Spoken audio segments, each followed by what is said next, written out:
Hello student, this is Pallab Dibari, your host, and you're watching Pallab Dibari classes.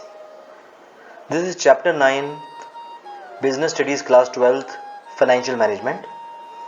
This is the volume 4th of the chapter, Financial Management.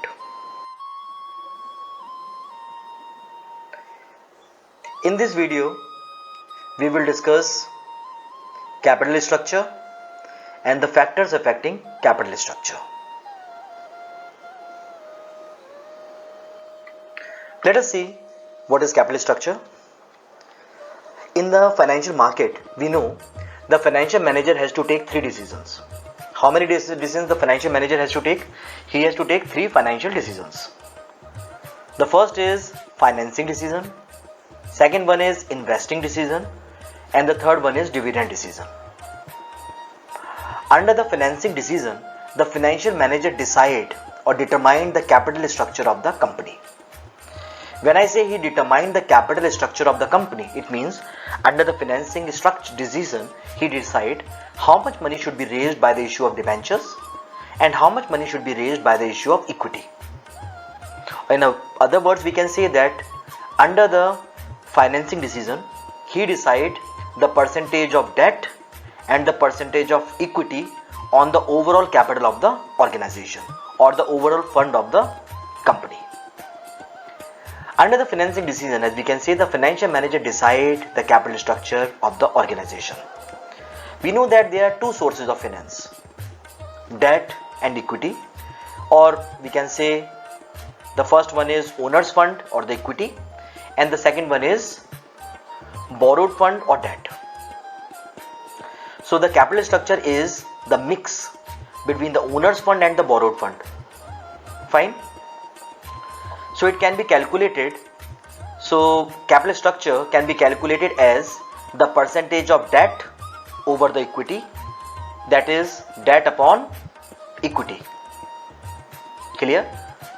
So capital structure, I hope the definition of the capital structure is clear to everyone. Capital structure is the mix between the owner's fund and the borrowed fund. Percentage of debt and the percentage of equity in the overall capital of the organization is called capital structure. Now let us see the factors affecting the capital structure. The first factor that are affecting the capital structure is cash flow position. As we know that there are 2 sources of finance. The first one is debt and the other one is equity. So how many sources do we have? We are having 2 sources of arranging the money. The first one is debt and the other one is equity. In the case of debt, interest and the repayment of principal amount has to be paid. So what to be paid under the debt? Interest and the principal amount. Here the debt service commitment is found. So in the case of the debentures, the financial commitment is there, that is the company has to make the payment of interest and the payment of principal amount during the lifetime of the business. So this is the commitment, this is the financial commitment which is being found in the case of debt. But in the case of equity, debenture has to be paid and the debenture will be paid only at the time of earning profit. And the payment of the principal amount should be made only at the time of liquidation. So the financial commitment is not being found under the equity, which is mandatory, which is being found in the case of debentures. So if the financial position, if the liquid position of the company is good, if all the time the company is having the sufficient money, then it is being advisable that they should raise the money through the debentures. And if all the time the company is not having the sufficient fund, then it is advised that they should raise the money by the issue of equity. I hope the first point is clear, debt upon equity. The second is interest coverage ratio. Listen, it is the accounting ratio and it is calculated from the profit before interest and tax, which is commonly called EBIT. The formula to calculate interest coverage ratio, that is ICR, is equal to EBIT divided by interest. So interest coverage ratio tells us whether the organization is in the position to recover the interest out of the profit or not. It means the interest coverage ratio tells us is the organization is in the position to meet out the financial commitment or not. Is the organization is in the position to pay the interest out of the profit generated or not. Here the EBIT means the availability of the cash, and interest means the commitment which the organization has to make to the debenture holders. So this ratio tells the availability of the cash to meet out interest or the financial commitment.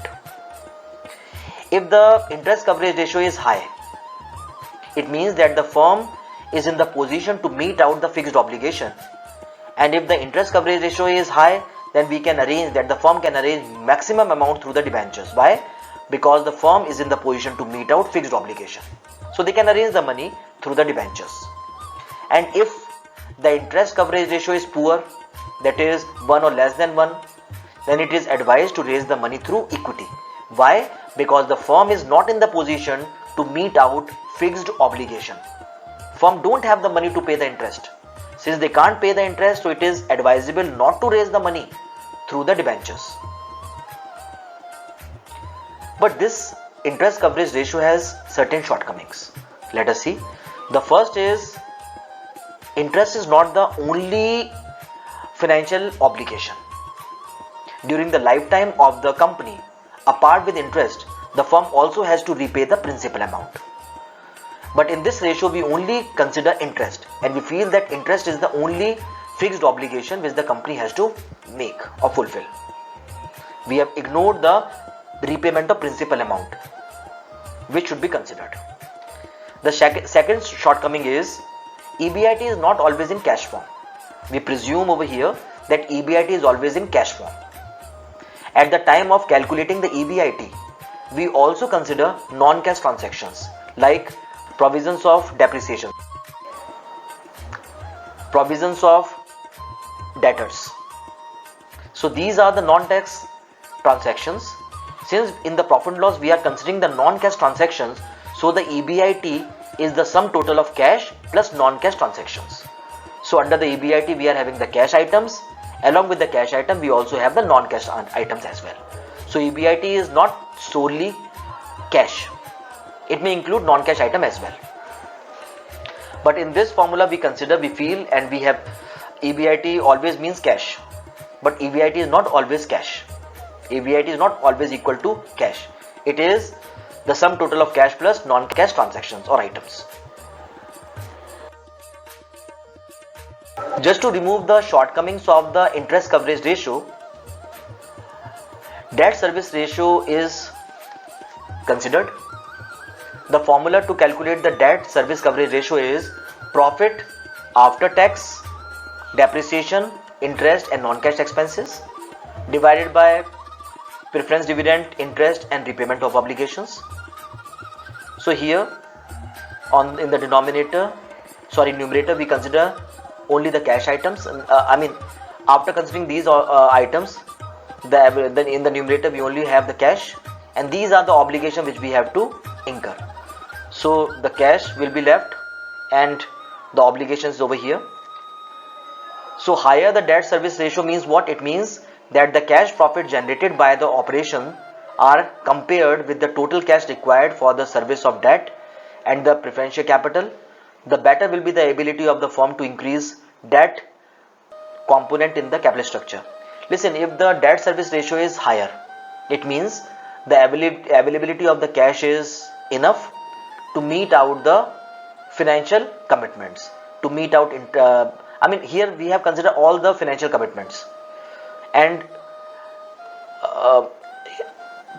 profit after tax plus depreciation. So in the numerator we will get the cash. So this formula tells that the cash is sufficient to meet out the obligations. So if the debt service ratio is higher, it means that the firm is having the sufficient fund to meet out its commitments. And if the debt service ratio is poor, it means that the company is not having the sufficient cash to meet out commitment. So it is being advised to raise the money by the issue of equity. Now let us see the next thing, that is ROI, that is return on investment. Listen, return of investment means EBIT divided by total investment. Listen, we know that we are having two types of financial leverage. Financial leverage is being covered in the video, so I have already made the video on the financial leverage. So if you have not seen the financial leverage video, it's a request, please see and go through the financial leverage video so that the concept will be much more clear. We should know that we are having two types of the financial leverage. Remember one thing, we use the concept of the financial leverage at the time of determining the capital structure. And the financial leverage is of two types, favorable and non-favorable financial leverage. In the case of favorable financial leverage, ROI is greater than return on investment.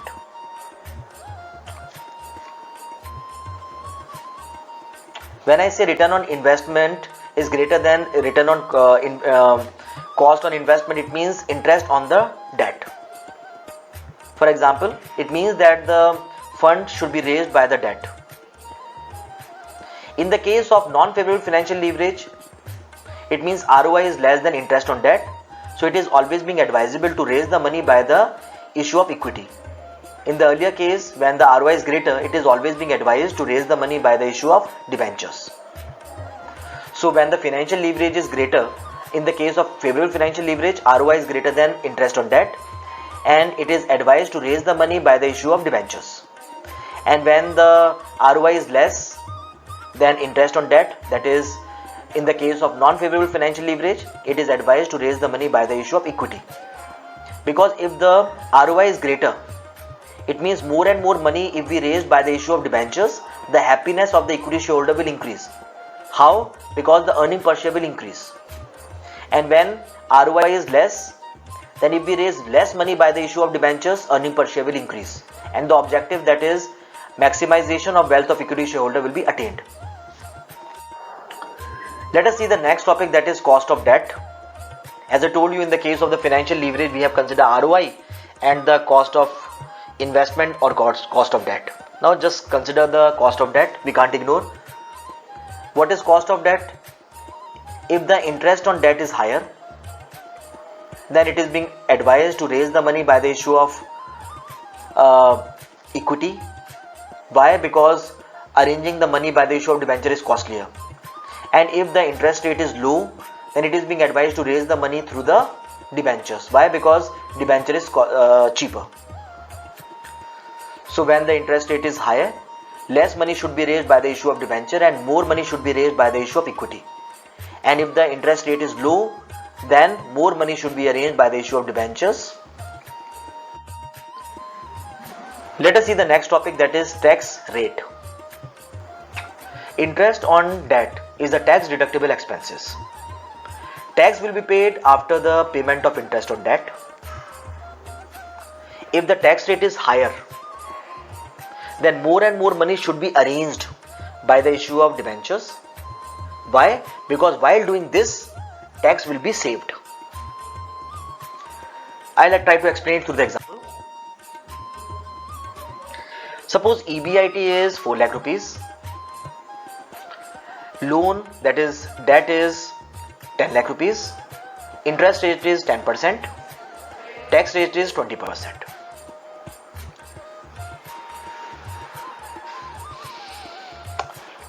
EBIT 4 lakh. Interest, suppose we have raised the money by the issue of the debentures. So how much interest we have to pay? 1 lakh rupees. So the EBT will be 3 lakh rupees.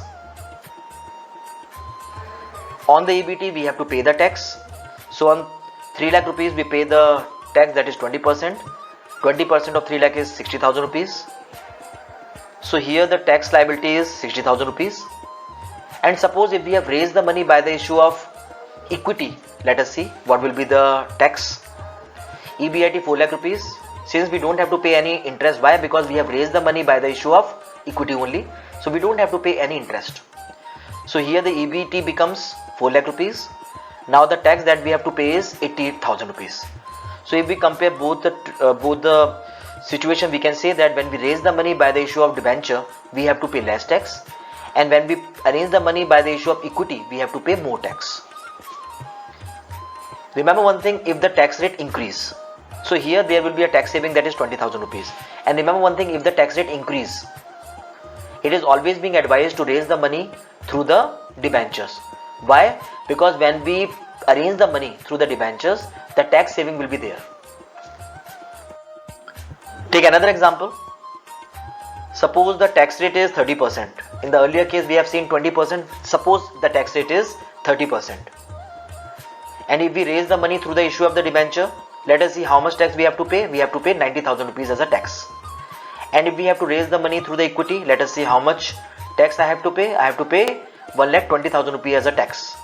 So here the tax obligation is 90,000 rupees. So we have paid 30,000 rupees saving. So when the tax rate increase, it is always being advised to raise the money through the debentures.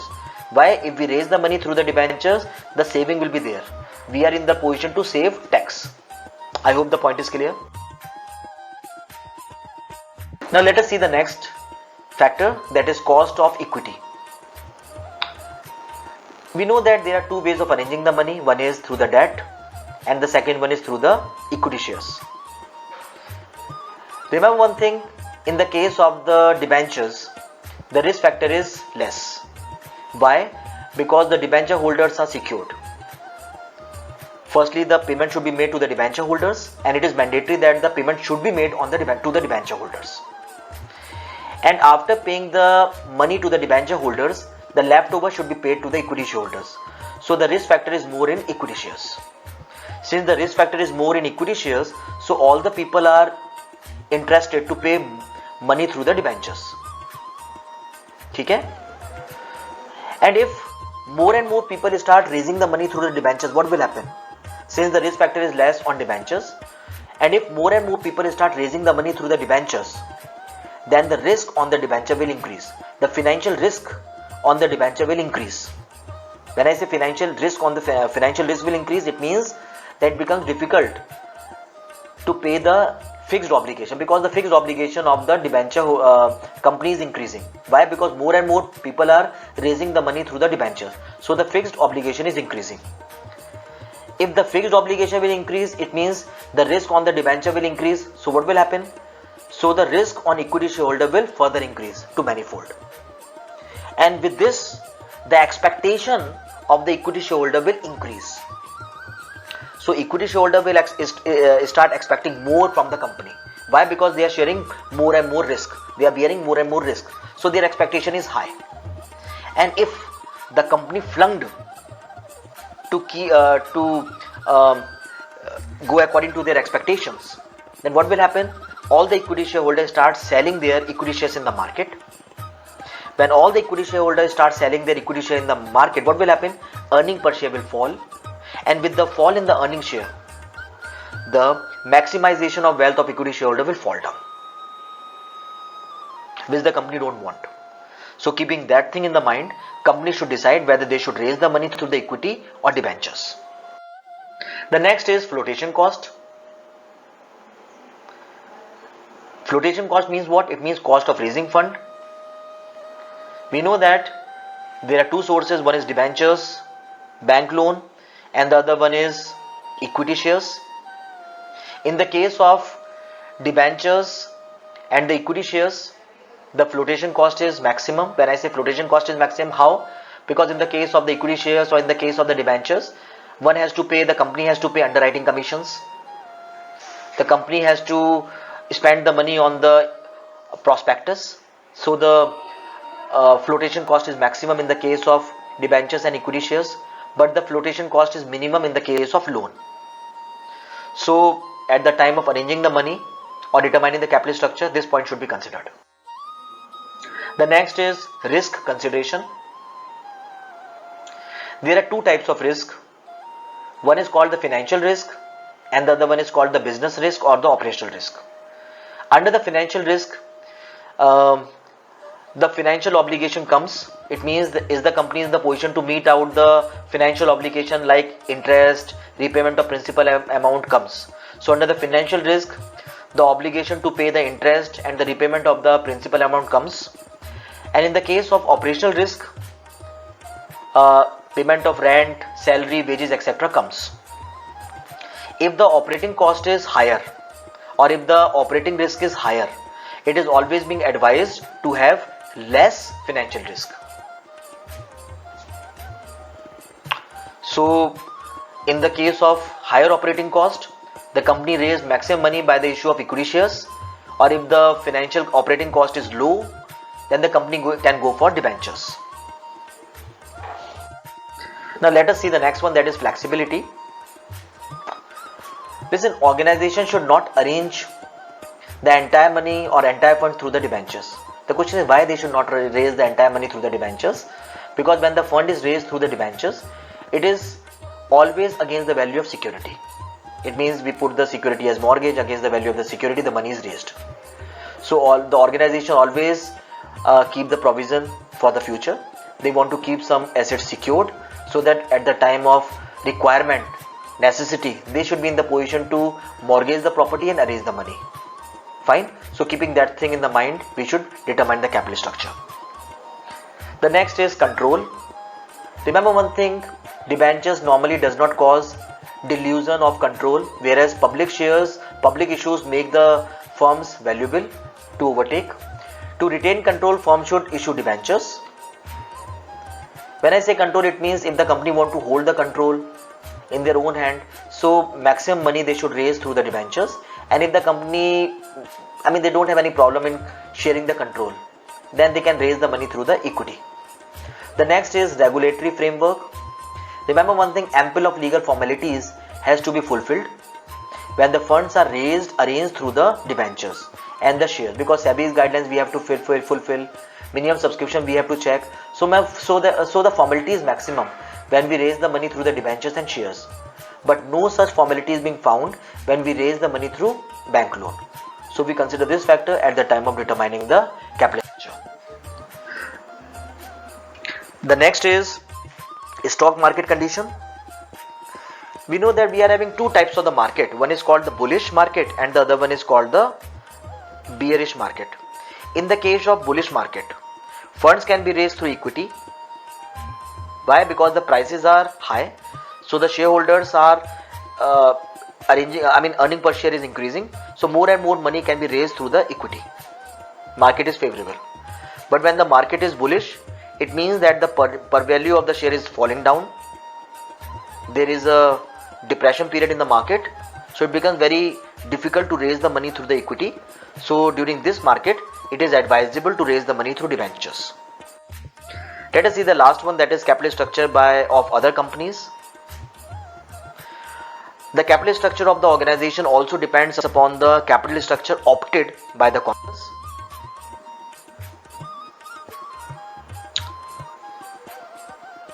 That's all I have in this video. Thanks for watching. God bless you all. Dear subscribers, if you have not subscribed my channel, please subscribe the channel and don't forget to press the bell icon so that whenever you upload the new video, you get the notification.